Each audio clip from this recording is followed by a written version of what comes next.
queridos irmãos, minha saudação é com a paz do Senhor Jesus Cristo, amém? Amém. Quantos estão gratos a Deus nessa noite? Graças a Deus. Com bondade, abra sua Bíblia, segunda carta de Paulo, epístola de Paulo a Tessalonicenses.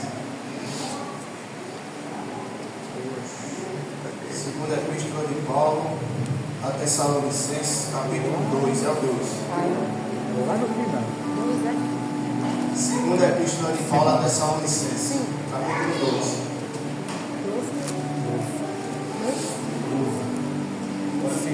Aleluia. Vamos fazer leitura do texto sagrado. Capítulo 2, do verso 2.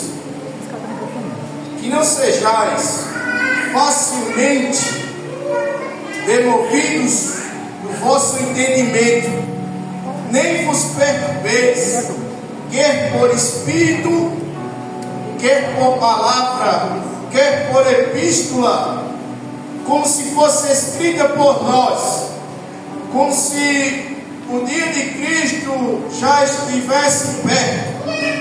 Ninguém vos engane de maneira nenhuma, porque não acontecerá assim, mas certamente primeiro virá a retirada e será manifestado o homem do pecado, aquele que por natureza é filho da perdição. Eu quero ler outro texto aqui bem rápido, tá certo? Que se encontra em Mateus capítulo 13 e o verso 33, que escrito está: então lhes disse outra parábola: o reino dos céus é semelhante a um fermento que certa mulher tomou e misturou e escondeu com 3 medidas de farinha, até que fique tudo fermentado. Amém? Graças a Deus. Vamos orar em nome de Jesus. Em nome de Jesus. Pai querido, Pai amado, em nome do Senhor Jesus, meu Pai, eu já sou grato, meu Pai, por esta grande e rica oportunidade. Nos abençoe, Espírito Santo. Vem sobre as nossas vidas de forma impactante. Toma o nosso ser, torna-nos praticantes da tua palavra, torna-nos exercitantes dessa palavra. Faz de nós, Espírito Santo, verdadeiros militantes nesta obra. Em nome de Jesus, tomai vossos assentos.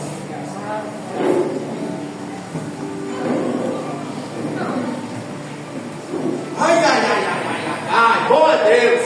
Aleluia. Bom é Deus. Não se engane não, que bom é Deus. Olha para cá. Quando nós lemos, olha para cá, preste atenção aí atrás aí. Quando nós lemos a Bíblia Sagrada, meus amados irmãos que estão aqui na reta, o livro do profeta Daniel, capítulo 2. O rei Nabucodonosor, presbítero dele, tem um sonho. E nesse sonho que ele sonha, ele vê uma estátua, cabeça de ouro, peito e braço de prata, quadril de bronze, perna de ferro e os pés, ferro misturado com barro. Tá certo? Preste atenção. Tendo sonhado esse sonho, o versículo 1 diz que ele se perturbou no seu espírito e mandou chamar todos os sábios, todo mágico, feiticeiro e adivinhos, e também mandou chamar os caldeus. O que me intriga disso é que ele não contou o sonho para nenhum deles. O rei Nabucodonosor queria que eles dissessem, interpretassem para ele qual o sonho, por causa da perturbação que estava sobre o espírito dele. Mas ali, aqueles sábios e adivinhos ficavam ali perguntando a ele qual era o sonho. E Nabucodonosor, por estar com seu espírito perturbado, disse que eles apenas queriam ganhar tempo. Louvado seja Deus. Então ele perde a paciência, porque ele tinha dito: se nenhum de vocês interpretar esse sonho, eu mandarei matar todos vocês, e as casas de vocês se tornarão monturo. Mas, porém, se vocês interpretar, eu vou dar a vocês honra e riquezas, sobremaneira. Então, nenhum deles consegue interpretar. Olha para cá e presta atenção. Ele manda o seu general, Arioco, matar todos os sábios da Babilônia, qualquer espécie de adivinho. Estou falando do capítulo 2 do livro do profeta Daniel. E esse general chega para Daniel e pergunta. Daniel pergunta para esse general: por que tamanho o rei decretou um decreto tão terrível? Esse rapaz conta a situação do rei a Daniel. E logo Daniel vai de encontro a Misael, Ananias e Azarias, que mais na frente serão chamados de Sadraque, Mesaque e Abednego. Está certo? Aleluia! Eles vão rogar ao Deus dos céus, por misericórdia, para que Deus revelasse este mistério que Nabucodonosor sonhou. Tendo eles orado e buscado a Deus, Deus revela este mistério. Está certo? Tendo Deus revelado esse mistério a Daniel, Daniel vai de encontro a esse Arioco novamente e diz: olha, eu tenho a interpretação. E esse rapaz, com extrema rapidez, introduz Daniel na presença do rei. Ele interpreta todo o sonho a Nabucodonosor. E Nabucodonosor nomeia Daniel como governador da Babilônia e lhes dá autoridade sobre todos os sábios da Babilônia. Quando nós lemos os versículos adiantes, no versículo 49 do capítulo 2, escrito está que Daniel fica na corte do rei. Na corte do rei, está certo? Quando nós lemos o capítulo 3 do livro do profeta Daniel, a Bíblia nos diz que o rei Nabucodonosor levanta essa estátua e chama todo o seu reino, convoca toda aquela congregação que está submissa ao rei Nabucodonosor. E ele levanta um decreto, está certo? Para que todos eles adorem esta imagem, edificada para a própria glória do rei Nabucodonosor. Eu vou entrar na tipologia bíblica agora aqui, tá certo? Essa imagem é o tipo da imagem do anticristo, tá certo? O próprio rei Nabucodonosor está tipificando aqui o anticristo, tá certo? E essa imagem foi erguida com 60 côvados de altura, 6 de largura. E ela deveria ser adorada ao toque de 6 instrumentos. Nós temos aí já o número da besta: 666. E também ali era um culto a Nabucodonosor e também um culto aos deuses pagãos maiores da Babilônia. Quais são? A deusa Ista, cujo número é 600. Deus Bel, que tratado no Novo Testamento é o Belzebu, príncipe dos demônios, do número 60.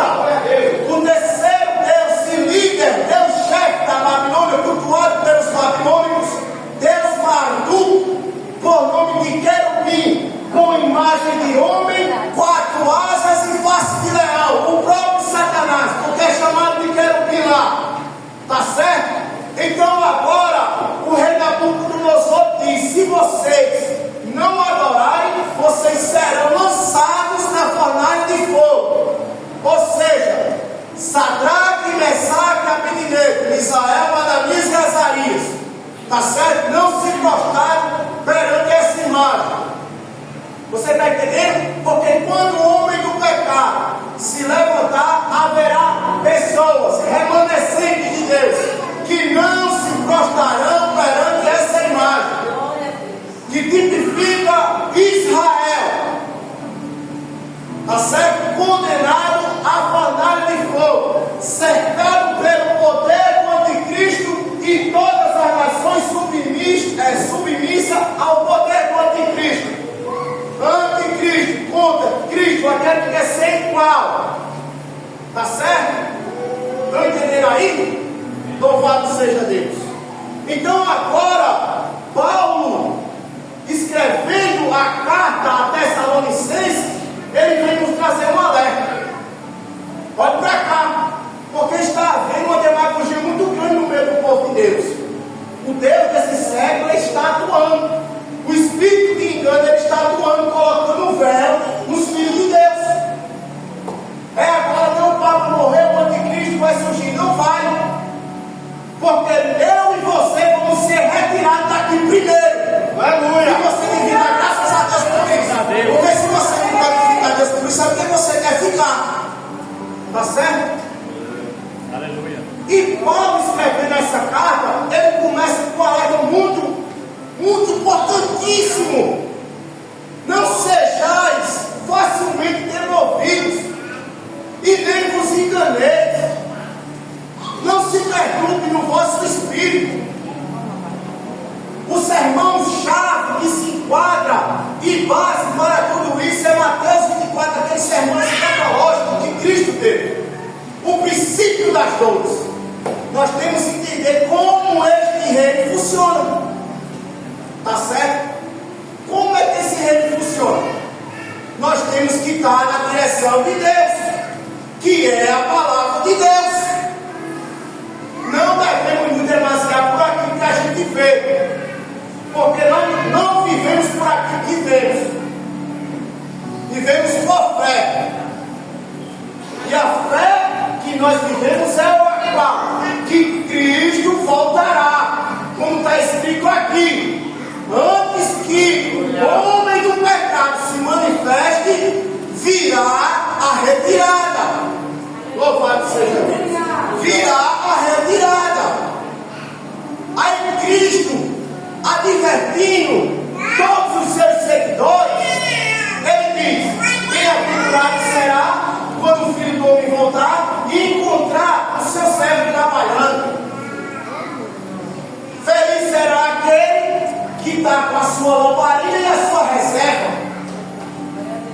Eu estava conversando com a minha esposa, eu disse a ela: rapaz, muito bonito, vai ser perto de surpresa.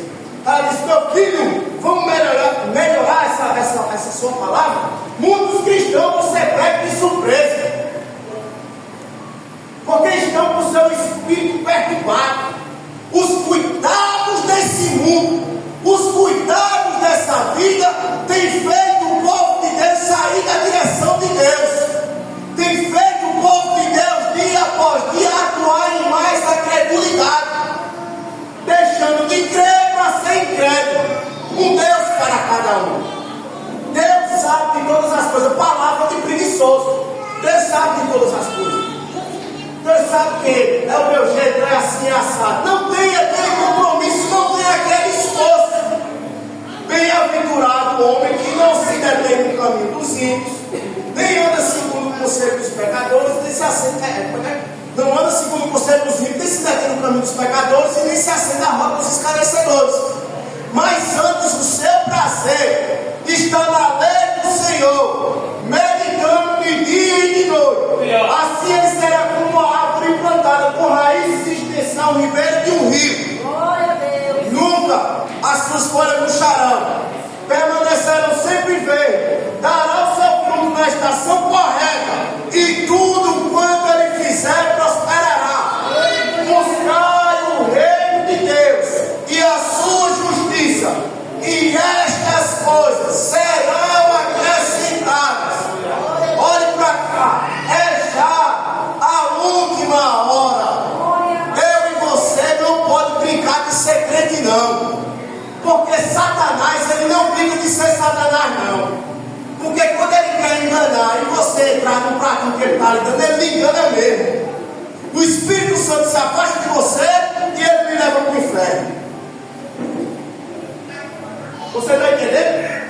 Porque essas 3 medidas de farinha aqui, que eu li agora aqui em Mateus, é tipificando isso aqui que eu vou dizer agora.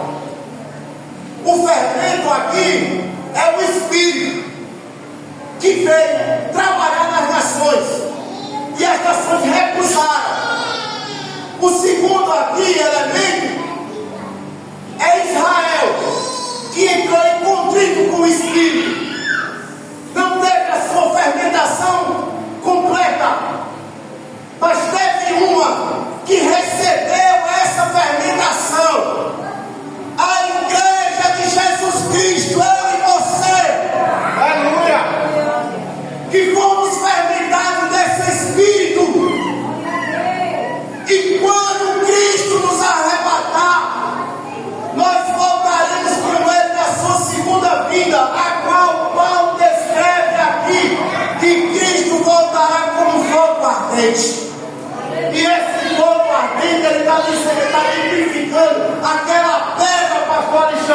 e bateu naquela estátua do rei Nabucodonosor e a destruiu, e a esmiuçou em pedaços. Veio uma pedra e derrubou a estátua e encheu toda a terra, tipificando o reino de Deus. Porque o profeta Isaías, o profeta messiânico, ele profetizou dessa maneira: Santo, Santo é o Senhor, e toda a terra estará cheia da sua glória. Por que é que eu e você vai se demagogiar, se perturbar, se contritar no espírito, sabendo que eu e você, Cristo nos dará autoridade para reger nações, julgar nações? Está escrito, está, só tu verás a recompensa dos ímpios, tu, com a tua própria língua, julgarás segundo a vontade de Deus, porque até então nós estaremos transformados, revestidos daquilo que não pode se corromper. Louvado seja Deus. Oh, aleluia, eu estou sentindo Deus aqui.